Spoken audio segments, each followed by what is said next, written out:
জামায়াতে ইসলামীর নেতা কর্মীদের বিরুদ্ধে দখল, চাঁদাবাজি ও সংখ্যালঘু নির্যাতনের কোনো অভিযোগ নেই দাবি করে দলটির আমির ডাক্তার শফিকুর রহমান বলেছেন, ক্ষমতায় গেলে এরাই রাষ্ট্র পরিচালনা করবে। ঢাকা মহানগর দক্ষিণ জামায়াতের রুকন সম্মেলনে তিনি একথা বলেন।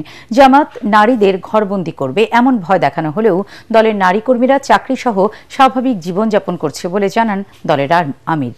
খায়রুল ইসলামের রিপোর্ট।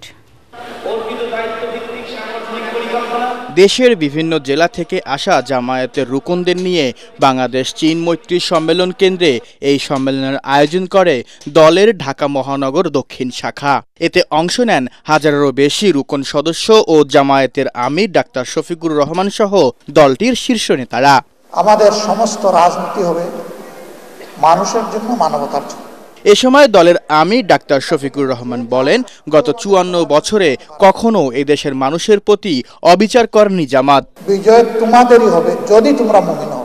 জামাত যেভাবে দলকে সুশৃঙ্খলভাবে নিয়ন্ত্রণ করেছে, ক্ষমতায় গেলে একইভাবে দেশ চালাবেন তারা।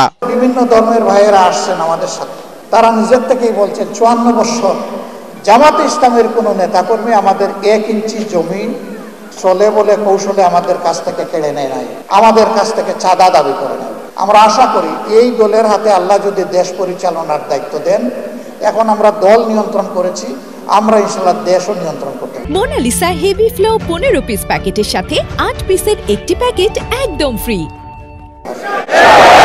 ডাক্তার শফিকুর রহমান বলেন, জামায়াতের বিজয় কোনো দলের নয়, বরং মানবতার।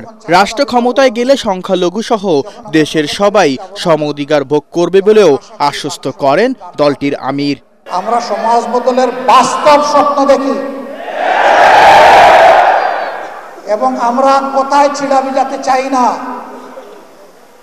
আমরা চাই দুধ অথবা পানি দিয়ে ছিড়া ভিজবে, আর প্রয়োজনে আমাদের রক্ত দিয়ে ছিড়া ভিজবে।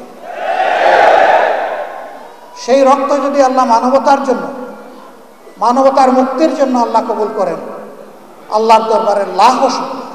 খায়রুল ইসলাম, এটিএন বাংলা, ঢাকা। সবগুলা দূর